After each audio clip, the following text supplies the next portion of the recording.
Hello everyone, welcome back to Morgan Hasn't Seen, and welcome, of course, to a new series of Morgan Hasn't Seen as well, Jeannine. The first franchise in what feels like a while. A while, Although yeah. I'm probably forgetting something somewhere, as I often tend to do in the spur of the moment with the various series we cover on both shows here on the It's a Wonderful podcast feed. Do, of course, subscribe to this podcast feed or this YouTube channel, of course, as this is our special video podcast episode for the month as well.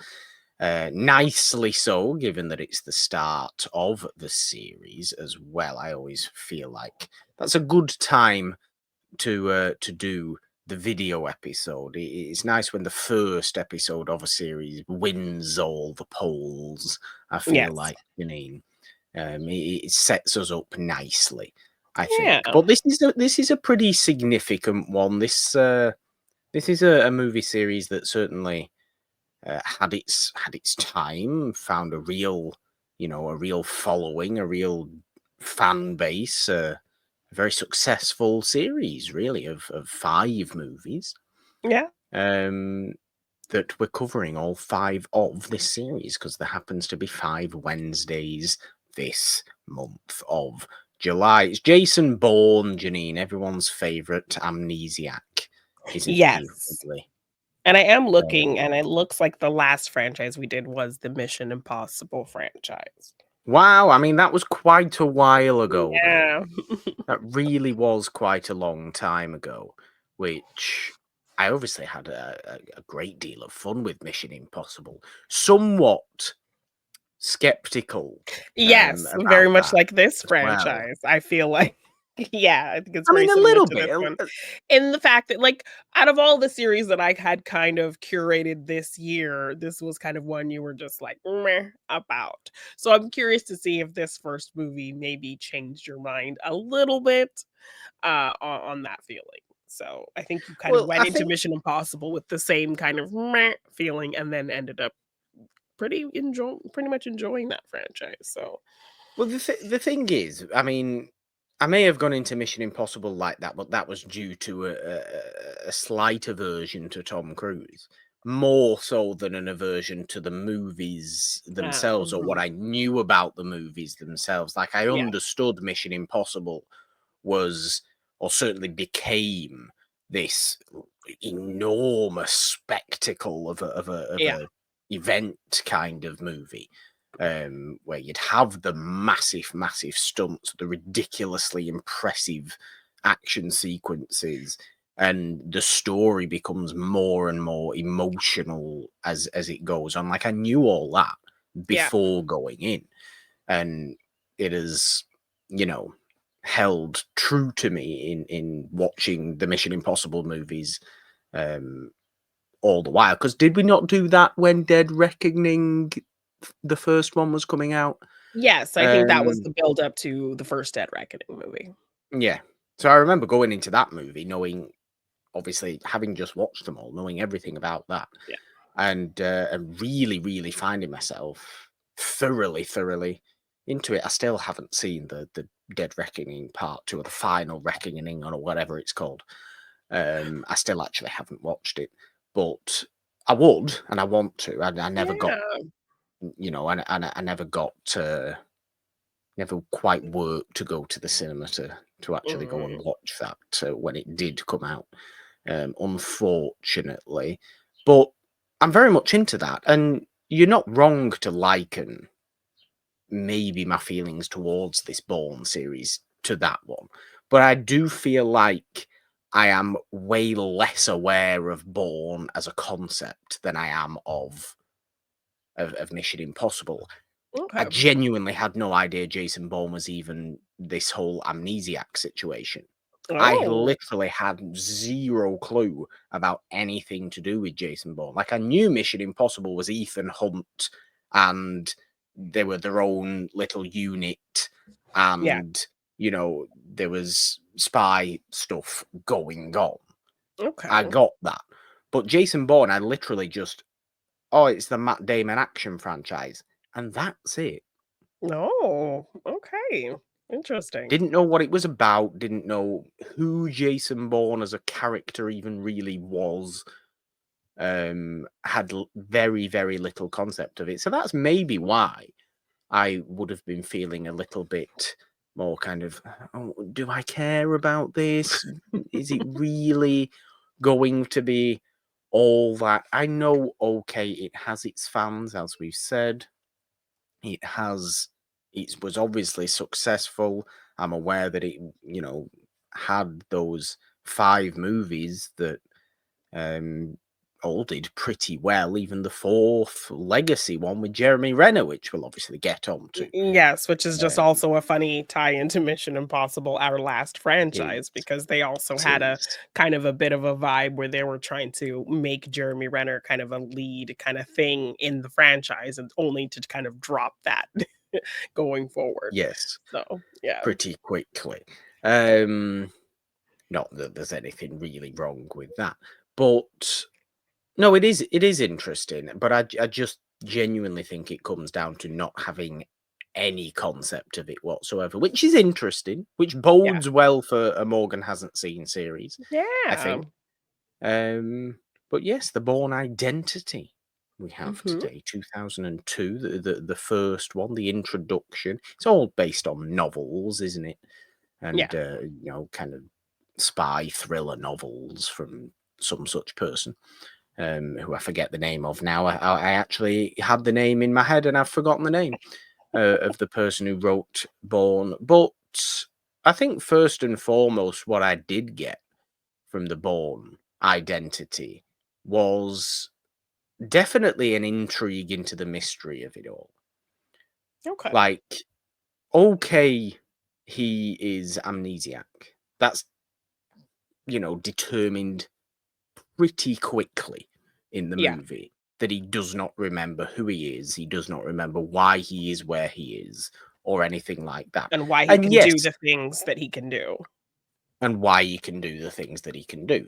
And yes, the massive part of the movie is, of course, him trying to figure out all these things: who he is, why he was where he was, who's after him, Mhm. why people are after him, and all this kind of stuff. And yes, the mystery and the intrigue of that is very intriguing, was very gripping. I got fully into that.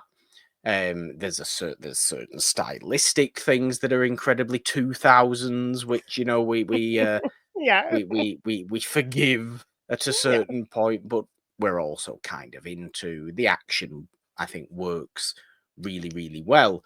I didn't know truly because I didn't know truly what to expect. I didn't know what I would go into it wanting to kind of get the most out of Yeah. in the Bourne franchise, I suppose. So I think it's become clear after watching this first movie that simply the mystery of his career is going to be the most intriguing thing for me. I think going forward, and Okay. certainly was in this specific movie, because we don't answer all the questions at all No, no, and there's still by kind the of a end of whole it. nother because I think we kind of end this movie where we see Brian Cox, like, briefing about Blackbriar, which is this whole other thing, and then it kind of fades Yeah, out into his ending, seeing Marie again. So it kind of sets up that there's, we have this one organization, and then there's still like a whole nother piece of that puzzle as well. So yeah, yeah, there's kind of more to learn for this character, and more people after him and all that kind of thing. So yeah, I think this movie is talked about as being kind of a big inspiration for the direction of the Bond films and that kind of thing, and also kind of yes, the interesting because Craig I Bond. yes, and I think interesting in the fact that, like, I think before this film and even kind of since this series of films, we haven't really seen Matt Damon do action kind of to this level. So it was kind of a surprising pick to have him kind of helm this action franchise and see him do this type of thing. So I would also be kind of curious to see how you felt about him as an action kind of actor, when you kind of think of maybe things he's done previously and post kind of these films. I mean, yeah, I mean, he's obviously kind of physically capable of doing this sort of stuff, clearly. Yeah. He's always given, I mean, yes, he does have quite a very soft, kind of boyish face. Even now, even Yeah. today, he's quite a youthful looking person. He's obviously much older than he was in the Bourne Identity today, Yeah. but and looks that way. But there is a certain soft boyishness about his demeanor and his kind of the way he carries himself and things like that. But it doesn't deter away from his capability, I think, in this movie to believably be this strong kind of semi-brainwashed killer, you know, Yeah. that Well, he just kind of obviously is, because he naturally clicks and goes into fight mode in certain moments, and he yeah, doesn't without really even quite understand how he can do how it. he can just do it. Yeah. Because just in my head, I'm kind of trying to remember like what the climate was like in terms of how people saw him before he did this franchise. Because I'm thinking of things Goodwill like Hunting Good is how people Goodwill saw him. Hunting. Yeah, talented Mr. Ripley. Yeah, Um, Dogma, things like that. So we saw him dabble in comedy, Saving Private Ryan. We saw him dabble in sure. mostly dramas, thrillers, and comedy. So I'm kind of wondering what the thought process was in seeing this guy kind of delve into this big kind of action thing, which felt very different from what we had seen up to that point. I would suggest it's quite possibly because he was a massive name before it, and he was a very, Yeah. very he He had you the know, top surprising tier Oscar name, win for writing surpri- and that, yeah. very much so. You know, top tier name that needed that little boost just to go, I'm now the biggest star in the world. And Yeah. that was the Bourne movies, Yes. ultimately. You know, and for a short time he probably was, you know, when the Bourne movies were in their heyday, probably the first two Bourne movies, I would say. Yeah, because I think they're like 2 Um years apart. Yeah. yeah, so around 2002 to 4, Matt Damon is definitely like the top of the top of big Mhm. name Hollywood stars. And it Yeah. is because of this. And so that little boost is has been a great positive, I think, to Matt Damon's Yeah. career. And I mean, he does really well in this first movie, definitely. I'm sure this continues throughout his time as Jason Bourne. Um, I can't see it faltering at all in the three other Matt Damon Bourne movies there is. Yeah. Um, but you know, I can understand why people may have thought, really, this guy action, like fast paced action, Yeah. um, it might not work, but it does work because I think Jason Bourne in this movie, certainly, again, I don't know necessarily where it goes going forward, but he's painted in a very, very sympathetic light. He's Yes, and he's like painted as somebody who we we want to see the best of because we don't know quite a lot about him. We think he is I suppose we think he is the quote unquote good hero, don't we? Now, we don't yeah. quite know whether he is or not, and we don't quite know if he is very, very dangerous assassin type person, if he is actually somebody that is justifiably being chased down by his own government Yeah, agencies. but he's We're so not sure. sympathetic. I certainly am not sure, but he Yeah. himself is an incredibly sympathetic, incredibly kind of human, kind, sort Yeah. of helpful character in Yeah. this movie that you cannot see him watching it as the viewer. You cannot see him in the same light that Chris Cooper running the CIA agency, whatever it is, sees him in this movie as this Yeah. dangerous threat who must be eradicated now. Yeah. And I know why, it's political reasons why necessarily it was an And covering assassination their gone wrong and asses. all that kind of stuff. Yeah, It was so they're covering covering their up, asses. yes. Yes. Yeah. But they realise how dangerous Bourne is, And I don't think we as the viewer ever really do. We Yes, see him and obviously fight. We see mhm, him very, very capable in his assassin skills and what have you, and all this kind of stuff.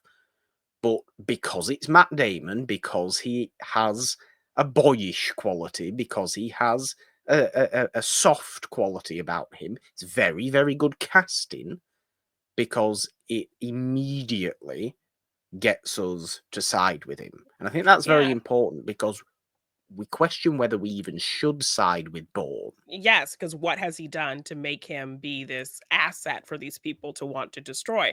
And you have to also look on their side of things as well. They don't know that he doesn't know who he is. So they see Exactly. him carrying out these actions and think it's this methodical plan that he's going about. Or there was Yeah. some reason why he didn't go through with the assassination.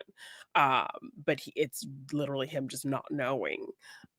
So that also kind of adds an interesting factor as well. And yeah, I think it works having this actor that we maybe weren't expecting to kind of jump into a big action franchise at this time in his career, because he is kind of confused but very, competent.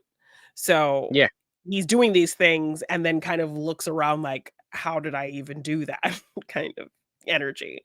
Yeah, So which eh, he can portray so well. He yeah. gives off that so well.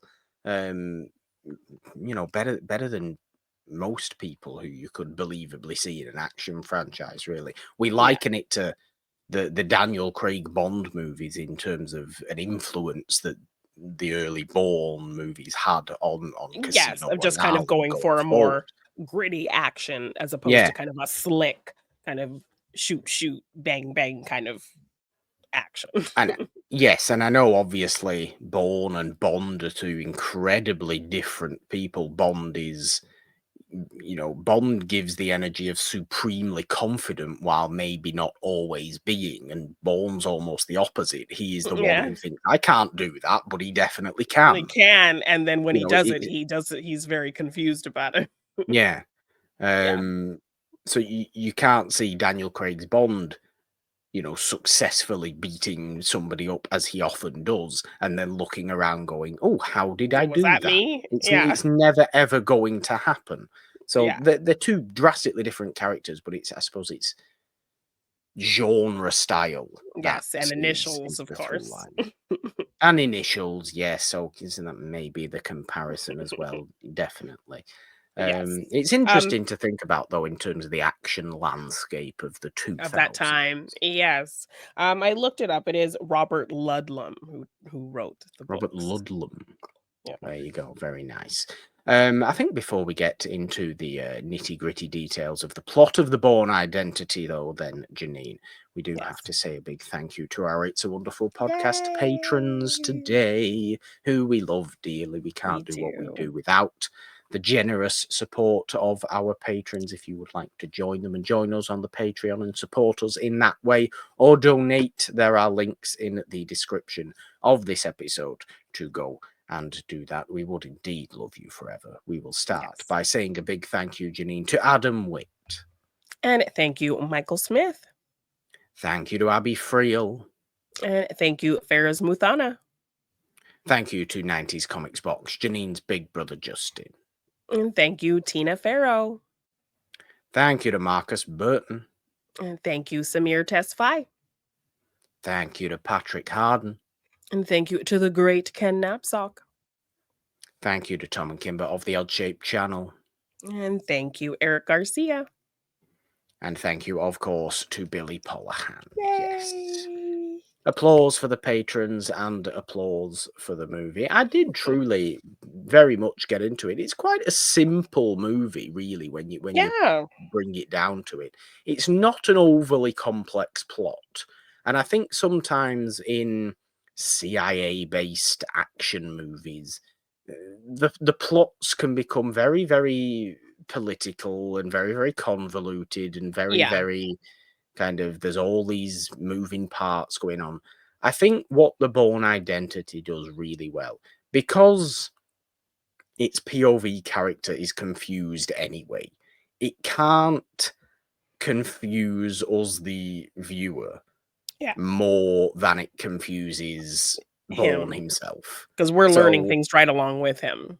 exactly, it has to remain fairly straightforward, and even in the reveals, I suppose, and the twist, if you want to call it a twist, of exactly why Bourne doesn't go through with his original assassination mission that happens just before the beginning of the movie. We Yeah. don't see it; we only see it in flashback.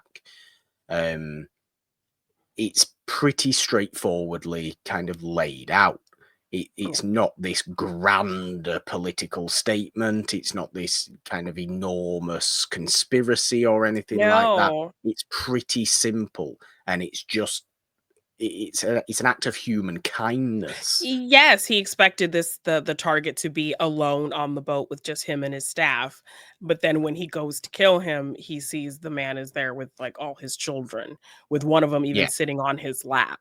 So, when he sees all of these kids around, some of them sleeping, one just kind of looking up at him, he can't do it. And so yeah, as he goes to retreat, that's when the target's men see him, shoot him in the back, he falls in the ocean, and then he's found by some fishermen. yeah. So Which is yeah, where we begin the movie yeah, with him being found by found in the fishermen. yeah. And inexplicably suffering from amnesia, doesn't know why he was there, doesn't know who he is. Um, He but has a something in his back that has some numbers, like a safety deposit box yeah, numbers, and that's kind of his first clue. So yeah.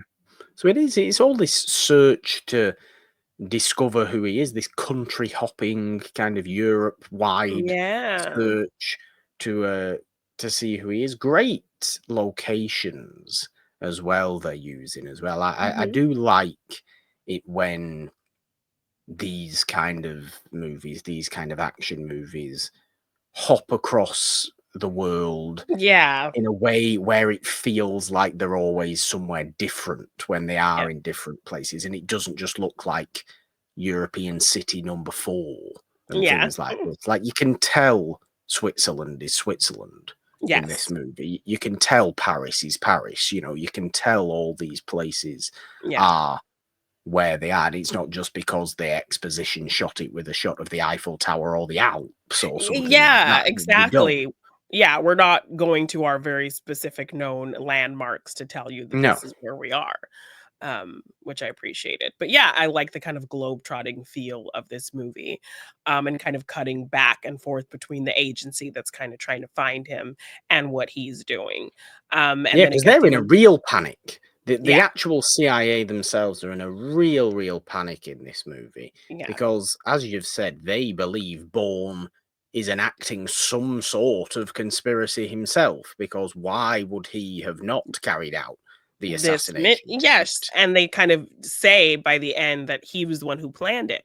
When Bourne kind Yeah, of ultimately catches up with them and he's trying to figure out what's going on, they said he picked the boat, he picked the date and the time and all of those things. So he arranged it. So when he doesn't go through with it, they think it's part of some bigger plan he has, not realizing that he doesn't remember anything. I mean, the guy who they are ultimately going after, the CIA, he's a little bit of a walking stereotype. Yes. Isn't he? Which is a little bit unfortunate. This Yes. sort of Militant nondescript militant African warlord African character. yes, who's gonna cause them more grief if, they don't take him out. So and now that he knows that there was an attempt on him, he's planned to become even more relentless. So they have to kind of cover their tracks. And kind of like the higher ups in the CIA are asking around because they're like, I heard this shady part of our agency Yeah. handles these types of things, and then it was one of your men. So, what's going on? N- no, it You was know, was it like nobody on my senior staff would be so stupid as to stupid to do do something something like like that. this. Yes, and everyone's kind of staying real quiet and then trying to clean it up behind the scenes. So, Yes. yeah, Brian Cox is looking there, kind of white knuckles, thinking, oh Yeah, dear, because what he's kind of in have we charge of got Chris here? Cooper, who's in charge of kind of this division. Yeah, So, if things don't go well, it kind of ultimately falls on Brian Cox. So he kind of has to get on Chris Cooper to figure this out and clean it up. So that's kind of when we see the activation of other agents all kind of on the search for Bourne to take them yes, out. So yeah, so then the kind of chase is on. Then we ultimately see him meet up with this kind of nomadic woman named Marie, who, kind of yeah, just bounces from place to place, and she's kind of the one ally he meets, and she helps him figure things out, and sticks with him when he's on the run, and puts herself in great danger as well. So I like the kind of relationship that forms between them, and it also helps uh, the sympathetic side of this character as well, in it terms does. I mean, of there always that needed whole to be some sort of romancy romance. romance. Yeah, of course. There was always going to be one, but they are two characters who fall into each other through necessity of needing somebody else to guide them on their own, kind of journey. I mean, Bourne does he does really use Marie an awful lot for his own gain Yeah, in this yeah, movie. Like you can't get away from that. But Marie also needs somebody like him to give her a little bit of purpose, a little bit of direction, a yeah. little But I bit mean, of, kind of solid, I suppose, stability as yeah, unstable as because Bourne is. she's kind of a mess when we meet her. We meet her kind of in the embassy, uh, just trying to get her visa straight, and she's moved to a new place, and she doesn't have a proper address, and she's all these like messy papers, and so, yeah, her life is kind of just driving from place to place, making a home, sleeping on people's couches, getting into random businesses, all this kind of stuff. But he gives her tons of outs. Like he's like, if He you can does. go now if you don't feel comfortable and that kind of thing. But she ultimately opts to stay with him and help him figure this out.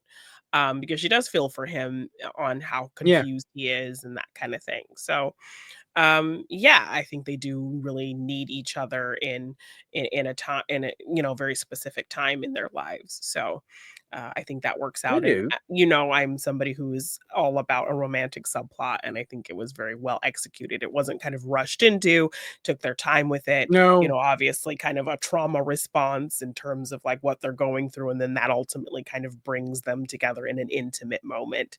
But they take their time with it, I think. So I appreciated that.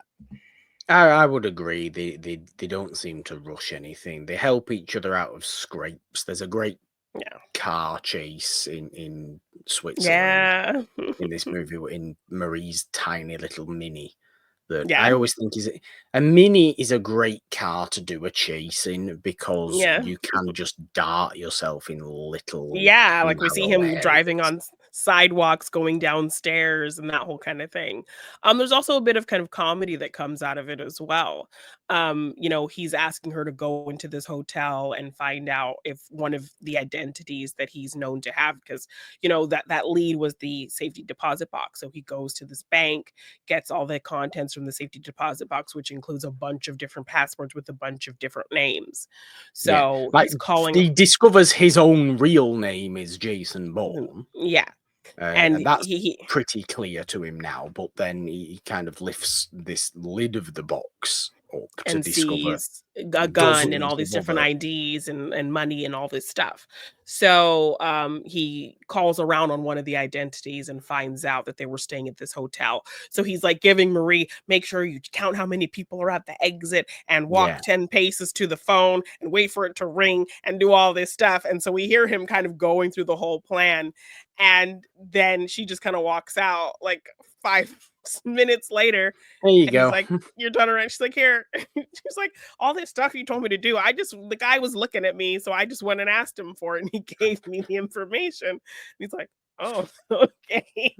So I like That that was there are. that was too easy. Yes, so I like that, like, they play into, like, this very strategic way of thinking that he has, but ultimately Yeah. it's for naught in some situations, and Marie can kind of help out and do things in her own way, and it brings a little bit of levity to this very kind of serious movie. I So, mean, I think that's a great point to make. It does bring levity to it, but it's a great point to make that these strategic ways of thinking sometimes are just extreme overthinking. And this Yes. is maybe the nature of an agency like How this he that we're was dealing with trained. here, Yeah, because and how he they, was they trained. yeah, they give you the sense that he was trained in this very kind of robotic, cold, Yes, very much he's so. a piece of property, he's just a weapon, he's not a human Yeah. kind of way is how they talk about these agents. And even when he I mean, runs into there's a other difference. agents, they There's all I think a notable difference with Bond again as well. And if we're likening it to certainly Craig's Bond, he's treated as an individual human being. Like, yeah. yes, okay, you've not much life as a MI6 Yes, and you agent, have have you you? have But cold aspects to yourself, but you still are you're seen not as a very robot. You human. are not a No, robot. definitely And not. M knows you're not a robot. Yeah.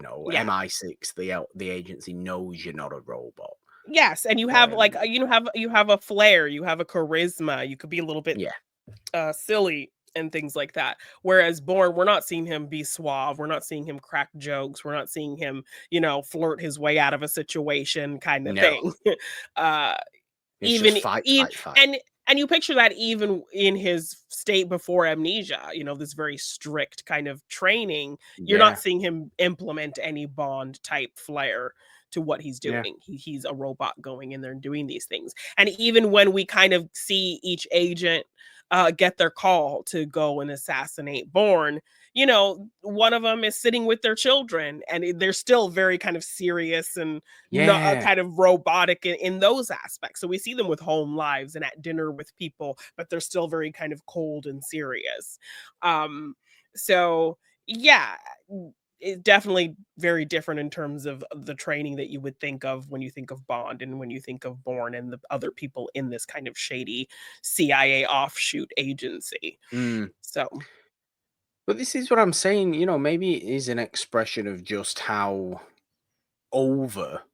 I mean, this may come across as a little bit strange, so bear with me, and I hope you understand what I'm trying to say. no. But the CIA takes itself too seriously. If you understand what I'm gonna like, I I mean, understand I understand it's an intelligence agency, yeah. and I understand it needs to take things seriously, but to train your workers as robots is not a good thing, is it? As Because robots can property, snap yeah. as Yes. property. That can snap. That As is just a weapon dehumanizing the that situation. yeah, just a weapon that you're using to implement something and not actually a human person who might feel things. Like, you're training them not to really feel anything and just to go in. And like, I think that's what kind of what Chris Cooper says, I Yeah. pay, we train you to like not exist. I send you because you don't exist. And I You're mean, supposed to Chris just be in Cooper's and a out. great performer to do this Yeah. kind of stuff as well, because he Yeah. can be very, very cold when he Yeah. wants to be as an actor, a great actor of this sort of type. Yeah. But I do think there's something to be said about you as an intelligence agency want these people to be loyal to you, yet you don't want them to be human. And loyalty is a very, very human emotion. Yeah. Mhm. So robots can't be loyal. Robots are just factual. You know, Yeah. robots are just do the job, don't think, Yeah. which might be efficient, but it's not. It doesn't breed loyalty, and what you want Yeah. is loyalty. Yeah. So you're going wrong there, and we obviously see it all go wrong. And Chris Cooper doesn't end this movie in the best of places either. No, no. And then we ultimately, just to kind of throw her in here because we're gonna see her in other films in this franchise, we have Julia Stiles as Nikki. She's kind of this Yes, logistical person who kind of sets up situations and, handles kind of wrangling the agents. So she'll set them up with kind of their assignments and things like that. So she is it ultimately a works. Mission Impossible kind of situation where there's a certain consistent team? And no, it's always just gonna be Born. We might see some of the same people, Yes. um, but It's not a team aspect. no, because then we kind of get introduced to a whole nother kind of government set that's looking for Bourne for different reasons, because they're Oh, also for kind of God's sake. on to because they're also kind of on to the shady CIA agency that Chris Cooper was a part of. The little Yes. offshoot. I Yeah, so see. then they end up butting heads with, Brian Cox, who ends up kind I of see. being in charge of all of that. The kind of young guy, who was kind of assisting Chris Cooper, he will be back as well. Um, so we'll see him Okay. in the next film. We'll see Julia Stiles in the next film. We'll see or we'll see Brian Cox in the next film, and then kind of introduced to a whole nother subset of agency that's looking for Bond for a completely different Bond born for a completely different Well, they reason. might be looking for Bond as well. I know. I mean, maybe. Was there ever thought of doing a crossover, I putting mean, Bourne in a Bond movie as a uh, CIA agent? You I know, mean, they could. you They could have. could. You Yeah. couldn't have done it. Would have been silly. Is Walton Goggins in any other Oh movies? 'Cause yes. he turns up in this one He is, as and a with a few nothing lines agent as just character. kind of yeah, as just one of the guys at the agency pulling up information and stuff. So I was like, "Hey, is that Walton Goggins? What are you doing here, Walton Goggins?" So yeah, he pops in for a little bit as well. So He does. yeah, we will see some faces kind of go over into the next film as we continue this story. But yeah, I mean, what did you think of the action in terms of like the hand to hand stuff? Like, I think it's kind of ends up being a little bit of a thing where we see him like fighting people with um kind of unorthodox objects. Like we saw him kind of really going to town on that guy with the pen and that kind of Yes. thing. So Look, I I like the use of unorthodox objects in hand-to-hand fighting. I think this is something we've seen in John Wick. I yeah. think John Wick does this really well. Oh yeah. Not anymore. John Wick's dead, but John Mm, Wick did it really well when he yeah. was alive. He is dead. I'm not having John Wick being resurrected again for God no reason whatsoever. It's stupid. You need to end that movie series right where it is now, please. No, I love John Wick. I love John Wick as well, but it only makes sense to. Um, so the hand to hand combat is good. I think I say it's very 2000s, and I said it before. It feels a little bit oversped up at times, like Okay. Like the kind of frame quick rate cuts of the movie. and Well, maybe probably not the frame rate of the movie, is it? choppy Maybe edits, choppy maybe. editing, maybe choppy edits, maybe too quick in Okay. terms of the cuts. I think, to be honest, I do think we are spoiled in action movies Now, today of the yeah. Mission Impossible, the recent Yeah, and Mission then even if you Impossibles think and the of John Jace Wicks. yes, even if you think of John Wick, those movies are movies made by stunt people. Mission They are. They're Impossible, Tom just Cruise is doing these things himself. So there is a yeah, strong effort to really show the stunts and show the actors' faces and not have all these crazy cutaways. So, yeah. And I know, obviously, there hasn't been many Bond movies lately, but yeah. even the most recent Bond movies, the action in there is smooth. Mhm. It's in how it's presented and how it's shot. Certainly, that's the case with John Wick. Everything's so choreographed and Yeah. so unbelievably kind of smooth, Slick even and when it smooth, is yeah. quickly cut. It's like a dance. It's Yeah. timed to Mhm. perfection. Mission Impossible basically doesn't have any edits in its action set pieces, No. and it just lets Tom Cruise do Do whatever the thing. hellish thing he wants to do, Yeah. Yeah. and we just watching him do it. Yeah. This is this is maybe cutting around somebody who isn't overly used to this kind of movie making, because Matt Damon, it looks like Matt Damon doing all the hand to The hand hand to stuff. hand, yeah. Maybe it isn't. Maybe there are stunt people who come in and out of certain shots and whatever it is. I definitely feel the speed of the action in Okay. this movie, and and for me, that's a negative. because I Okay. prefer Fluid, I smooth. prefer more smoothness Yeah. in my action. It can be Okay. slowed down as long as it's smooth. Yeah, and it's hard to Um, know if it was just a product of the time and the style of the it action, is. It is. or if I it think was it Damon probably really is. needing somebody to step in. Because I think I heard him do training, and he did a lot of that stuff himself. So I would say, Yeah, it didn't I look think it's like it probably didn't look just the time. yeah, and it didn't look like it was cutting away from his face or showing him from behind or too much or those No. kinds of things, but definitely there was some weird kind of quick cutting and it wasn't a very kind of smooth fluid action. I think that's one of the gripes that people do have about this franchise, that the action is a bit kind of static in terms of like the hand-to-hand fight sequences and that kind of stuff. So, It's a shame really yeah. because everything else in this I was genuinely invested in. The Mhm. actual story of it, I think, is very, very interesting. Really, really interesting. And as And you said, very to simple for a kind of very simple, espionage, spy agency, all that kind of yeah. thing. It could have got really complex, but it is really straightforward. And to end this first movie, obviously we're not quite there yet in terms of going through the movie, but Yeah.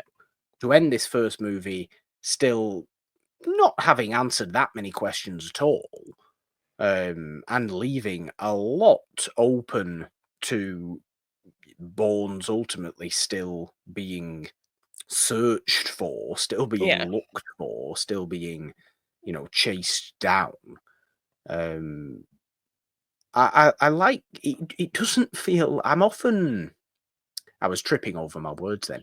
I'm often not one to enjoy a movie that doesn't feel like a finished story. Yeah. Even in a franchise, even in, Yeah. a series. I like Yes, at one movie least to be one movie, yes, at least not tie up your one movie movie in to a be way. 3 movies. Yes, but even at least, tie up your movie in a way that, like, then you can show me in the next film, "Okay, there was something we missed," but that first film still feels like a complete movie.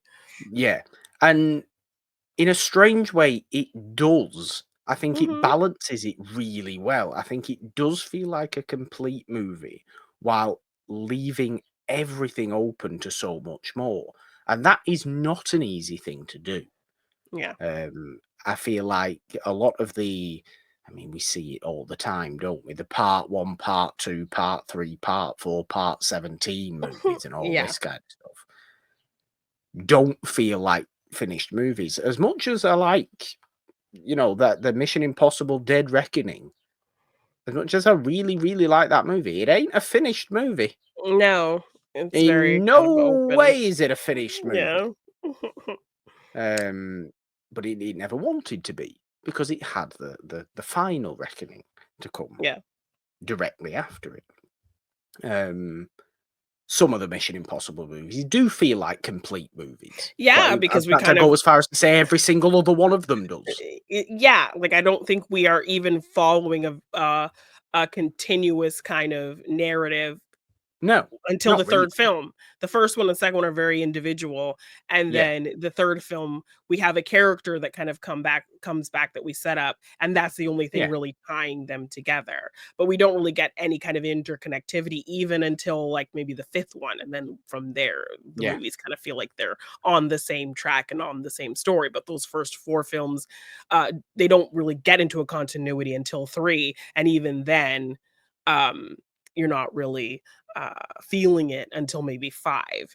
But this final film, I will just tell you that they do try to bring in elements from the earlier films to have the interconnectivity of the franchise as a whole. So we will see some Okay. things from No, I one mean, even coming back in this final movie when you it's finally a see it. great thing. Yeah. I think interconnectivity is a great thing, absolutely. And even as you've said, 5 and 6 in Mission Impossible terms, I think do feel like their own individual movies. Yes, Mhm. they're Yeah. a little more clearly part of a series now, a little more clearly part Yeah, of but a they still kind larger of story conclude now. that film story, and then They we do. move on to something else. Yeah. And that is exactly what I felt in The Bourne Identity. Okay. That is exactly how I felt this movie handled itself. Which is a great thing because I just don't think we're too used to seeing that Yeah. anymore. We And I think it can worked. very easily feel like we A set leave every movie is a a setup series. to the next thing. Every movie is a setup in a series, in any named series. Yeah. Every movie sometimes feels like just something to set up what's coming after, and then that movie comes, and then that's just something to set up what's coming after, and then Yeah. it never ends. Fast and Furious, does it? It just doesn't. Yeah. But no, I enjoy that about it. Really, the one gripe would be the just unpleasantness, I suppose, of the style of the action itself. Okay. But it doesn't really deter away from it, because it's just the Okay. style. I can Of the view time, it as yeah. the style of the time, and that's fine.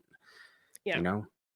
That's Yeah. absolutely fine. It's like Man on Fire from the Denzel Washington Oh, series, yeah. Actually, Yeah. it was just the style Very of the action of the stylistic, time. yes, of those kind of quick cuts and things. But yeah, and I think it works ending with Marie. It gives it kind of this celluloid happy ending kind of Yeah, situation, him showing up there and she sees him, embraces him, and we kind of end. Um, and so I think that helps kind of make it feel like a nice kind of rounded out story that like he's walking into kind of a happy ending after the turmoil of everything that he's been through in this yeah. film. And also just a cute little detail, if you notice in her shop, she's using the red bank bag as like a little planter for the plant that hangs like, Okay, I yeah. didn't notice that Yeah.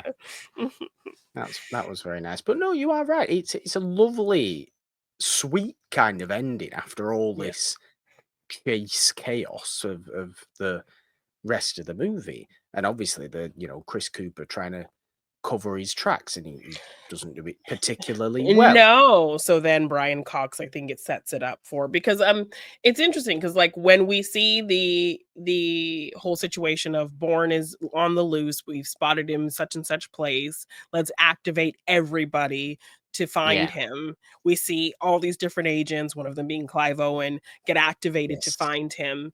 One of the agents we see get activated, and then ultimately that agent is the one that kills Chris Cooper. So I like that, Yeah. we saw that we thought he was kind of lumped in with everyone else with the same Bourne mission, but he had a different mission. So it ends up being Yeah. kind of a kind of cool surprise that like he's ultimately there to take out Chris Cooper for failing in trying to eradicate Bourne. So yeah. Yeah. Now, Mr. Wombosi, the warlord Mhm. villain character, does end up being killed as well. Yes, when Bourne fails and it's kind of out, and Wombosi is aware that somebody was trying to assassinate him, and he really kind of is on to this government agency as the ones doing it. Clive Owen, he ultimately is tasked to take him out, and he does. But they still want to get rid of Bourne to kind of just clean everything up Yeah. nicely. And so that kind of Clive is Owen really seems like he knows what he's doing as an assassin as well. It's yes, but ultimately, I think, Bourne, and Marie hide out at her cousin's house, yeah, and he's able to get him, the cousin and his children and Marie away, and then he catches Clive Owen, sneaks up on him, who's there watching the house, and he does some very smart strategic things. I think he blows up the propane tank to create all this black smoke. So Clive Owen, yeah, who's mounted up on the hilltop pointing at the house, can't see anything. And then Bourne sneaks up on him and ultimately kills him. So and that's a he great set piece. I but he, think that the whole yes. sequence at the Yeah. cousin's house, I do like. Yes, and he does get some information out of him. He asks him kind of like, "Do you get the headaches?" And, Yeah, Bourne tells him, "Yeah." So he kind of gives him some insight on the life of agents because Bourne kind of doesn't really remember anything. So I like before, Clive Owen kind of resigns himself to this is what's happening. So we might as well kind of have a little chat about yeah, kind of all the faux pas of this job kind of thing. Lament about all the kind of negatives about this job. And so they kind of have this yeah. really interesting conversation before Bourne kind of ends things with him. So, yeah, And I I mean, like kind of how and information is kind of slowly revealed to him throughout the film as well, and revealed to us watching. yeah, and it's revealed obviously to Chris Cooper and everybody else that Bourne genuinely doesn't really remember who he is, because they Yeah. managed to get in contact with Yeah. Bourne, Yeah. which is obviously a very important moment for Yeah. Chris Cooper. He thinks he's onto it. He thinks he's going to succeed. Obviously, we've already talked about the fact that he himself is killed off to cover up tracks, so he Yeah. doesn't quite succeed, does he? But it No. feels very important at the time. Yeah. And he's not that they're not really for believing that Bourne is just an amnesiac now. They're not really Yeah. for believing it. No. They think he's No. playing a game. Yes. Yes. So he ultimately finds Chris Cooper and has a confrontation with him and is asking him questions like, what is going on? Like, why, am I here? Like, and so Chris Cooper's like yelling at him, like telling him, how do you not What know this happened and this? in Marseille? Why was Yeah. I even in Marseille? Saying like, I don't know who I am. I don't know anything. And so, Chris Cooper has to kind of fill him in. And the whole time also he's like has a unit kind of waiting to bust in on them and kill him. Yeah. So he's kind of also trying to keep him talking, keep him there so that they can intercept him. But Bourne kind of catches on and is able to get away. So Chris Cooper just needs to realize that Bourne's actually not the threat he thinks he is, because yeah. he doesn't know anything. You're trying to kill him because of what he knows. Yeah, and Just he if you knows nothing. believe that he doesn't know anything, then you don't need to go through the whole rigmarole Exactly. of assassinating him.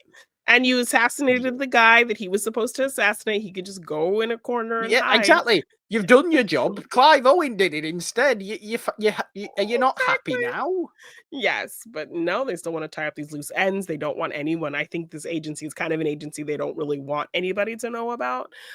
Because yeah, No, Chris Cooper says that we send you because you don't exist, kind of thing. So yeah, yeah, so it's a that kind of dangerous life, eh? yeah.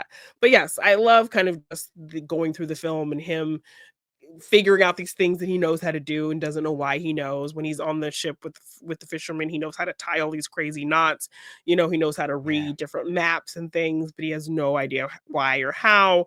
Speaks various languages. Yes, when the kind of cops are trying to ask him for his papers because they find him sleeping on a bench, he like is able to attack them and disarm them, and then is kind of like, how did I do that? Yeah. He's sitting with Marie in a diner and he's like going through all the things. He's like, I know where all the exits are. I know that this guy at the bar is, weighs such and such and he can handle himself. I know I can run for however many miles out in this cold before my hands start shaking. Like, how do I know these things? How do I know that I can do these things, kind of thing? So I love just how he just is so perplexed by all the things he knows and how it's just a muscle memory at this point, which just speaks to Yeah. how insane the training is. That even though his mind is completely blank of like the vital information, his body and his muscle memory is still so acutely aware of what it needs to do and when it needs to do it.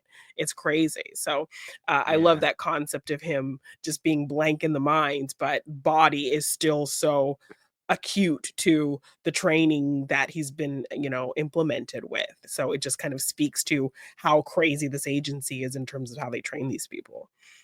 Yeah. I Kind of mean, scary.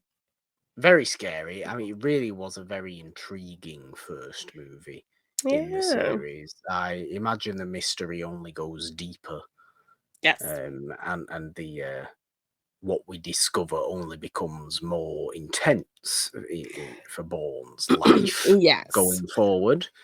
Yeah. Well, Um, I think the next film they play into a bit of now using him for something that he's unaware of, and that's how he kind of gets oh wrapped God. up back into the story. Yeah.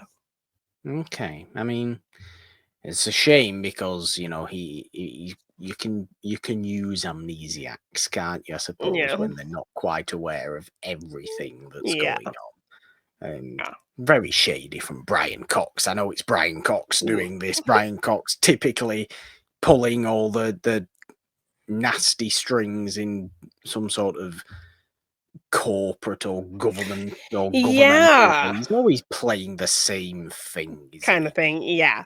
I did actually I have the first 3 films on DVD, and so that's how I watched the first film, and there's actually, like, an Okay. alternate ending where Oh, Brian Cox actually meets up with him and talks to him and tells him where oh, Marie is and kind of offers him the ability to like, we'll leave you alone until we need you for something kind of thing. So he offers him like this proposition and then tells him where Marie is. And I think he maybe turns them down. And then he goes and sees Marie and like meets her on a beach or something. And that's how that's an alternate ending. So yeah, we actually Okay. have a meeting of him and Brian Cox. They like knock him out, and then he wakes up with Brian Cox in his room talking to him and explaining to him like the situation. So yeah, I kind of prefer the ending we got where we don't quite have them meet yet. No, and it feels like him turning back up at at Marie's new coastal location she's at. Yeah. Yeah. Nice coastal villa. Yeah. How she's managed to get herself this, I don't know, but she Oh, well, I has. mean, he gave her all that money, so Well, yes, okay, yes, he gave her all the, but where's her documentation for her to buy a house and all this yes, and kind of have a stuff? work visa in She random doesn't have places, it. and yeah, so maybe she used that money to buy some. Money's one thing, but identification is Yes, another. well, I mean, maybe money can buy you some shady papers. I don't Probably, shady yeah. papers and permits. So, yeah, But I like that we get it as an ending that assumes Bourne has been searching for her across Europe and mhm. has now finally found her. That's the more romantic ending, and the romance is a fairly big part of this movie. Yeah, it works really So well. I do like it how. does work. Yeah, I do like how that's executed. Like, I like that, it's a quiet moment. They find this hotel, they have all these ads out for them with different hair colors. So like how do we find them? We know they're together. So then it's like she has to cut her hair. So he cuts her hair for Yeah. her. So they're already kind of in this intimate setting. They've just showered and now they're, he's really close, kind of cutting her hair for her. And it just leads into kind of the romantic, intimate part. So Yeah. I like that it happens in the kind of this quiet, still moment because we've seen them just run. And now once they have kind of the stillness, that's where kind of the romance happens. And then we kind of circle back to it at the end, hoping that Bourne can find a peaceful, quiet moment. But obviously But it's with never gonna happen. with more films to come, then I think you are acutely aware that that is not where Yes. things end. So Never yeah. ever, never ever going to happen. I am very, very intrigued to see Okay. how this, series goes going forward. How he does end up getting back involved. Who and why people are after him, and him discovering much more about his own career himself. He knows who he is now. He knows his name, but he doesn't know any of his past Yeah. really. Yeah. So I feel like the investigation only grows We'll deeper continue. into all that from his side, and I feel like it has to continue as well. Yeah. Like you can't just be content with, oh yeah, that's my name, and I guess I now don't know anything about myself, but at least I know who I am, I suppose. But do you know who you are if you don't know anything about yourself? Yes, We don't, and you have Jace. to think about, what other things has he done that now Exactly. this kind of Who more else has he moral. annoyed? Yes, and now this moral person who he feels like he is now, how will he be able to live with learning Exactly. the other terrible things he's done under this kind of Is agency spell that he was Well, under? exactly. Is it two different versions of Jason Bourne? Is it this new, forgetful but morally good Jason Bourne, and the past, potentially somewhat cold, evil, heartless Jason Yeah, Bourne? under orders, Jason Bourne. So yeah, if he finds out more things that he's done in his past, how is he going to be able to live with that now with his new mindset? So yeah, I mean, I Yeah. think there's a very huge reason that, we haven't talked about why I love these films because they were written by Tony Gilroy, who wrote my all-time favorite movies. So, how I feel about Tony Gilroy. But I think I heard that like Tony Gilroy and Matt Damon did not get along, hence why he did not come Ah. back for that fourth film. And then I think the Jason Bourne did not have any involvement from Tony Gilroy, and that's why he came back to do the final like Okay. Jason Bourne, I think is how the story goes. So Tony Gilroy directs one of them as well, though, doesn't he? yeah, I think he directs the Jeremy Renner one Ultimate. Does he not or direct Ultimatum. Ultimatum? Maybe, because I know it's Paul Possibly, Greengrass. possibly not. Maybe Yeah, I've got that I think wrong. he It might be direct Greengrass as well, yeah, actually, because Doug Liman directs does this this first one. one. Yeah, and then, I think it's Greengrass the next two, actually. So it's Greengrass probably is yeah, Gilroy as Legacy. yes. Um, And then I think after Interesting that, though. there's no more, involvement from him because I think I remember something about them not really getting along. Yeah, Tony Gilroy wrote and directed the Legacy one. Okay. So the studio was like, okay, we can either have Matt come back or Tony come back. Who do Yeah, we want? yeah, Nobody exactly. wants Jeremy anymore, Yeah, so and we'll so, have yeah, Matt. Jason Bourne was Greengrass back, and Greengrass Okay. was one of the writers. Yeah. Very nice. Very nice. Yeah. Exciting to go forward with the Jason Bourne series, Jeannine. Of course, this is not the only show we have on the It's a Wonderful podcast feed, though the main show is there celebrating old movies every Friday. The Dark West is our series for July over there. Anthony Mann and Jimmy Stewart's psychological 50s westerns. It is an exciting time over Yeah. there as well. But this is Morgan Hasn't Seen. Subscribe to this podcast feed on all major platforms wherever you are listening today, and subscribe and ding your notification bell on the YouTube channel as well. Yeah.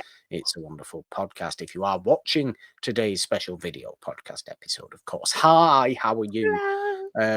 Do subscribe and ding your notification bell on here. Leave your likes, comments, and all that good stuff as well.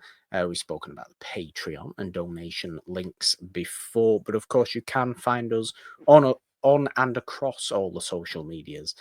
For, if nothing else, the podcast questions which we put out after every single episode, and we do our nice Q&A special at the end of every month. We just had one this last week, or a few days ago, in fact. All the June questions and all your Yes. answers to all our June questions. It's always a great time doing that as well. So go and check that out, of course. But the social medias, you can find us on the app formerly known as Twitter and on Blue Sky at It's a Wonderful One. Find me on the app formerly known as Twitter at the Purple Dom with the 3 instead of the E and the because, Jeannine. 3 is a magic number. On Instagram, TikTok, and Blue Sky at the Purple Dawn. All your forgetfulness is where. You can find me at Jeannine Bean _ on Twitter, Jeannine Bean on Instagram, TikTok, and Blue Sky. And if you want to get any merch for any of our shows, just check the description for the link or search G9 Design on tpublic.com. Well, who should we have an impression of today, given that Matt Damon doesn't really... I mean, you can do a Boston accent if you really No, I can't. Or a Brian Cox impression, because I just feel like that is interesting. Slightly Welsh, slightly intimidating. All I want to do for Brian Cox is... It's Anthony just it's so random to me that he is one of the voices for McDonald's, and he does the ba-da-ba-ba-ba, but he does it in a very Brian Cox way for Oh my God. McDonald's. I didn't know that. So I'm just gonna do the Brian Cox ba-da-ba-ba-ba that he does in the Okay, McDonald's that's fine then. That's fine. I had no idea that was a thing. But you have the McDonald's the ba-da-ba-ba-ba, right? I understand. In your I understand the McDonald's slogan. Yes, I'm aware of that. Yes. Ba-da-ba-ba-ba. Bye.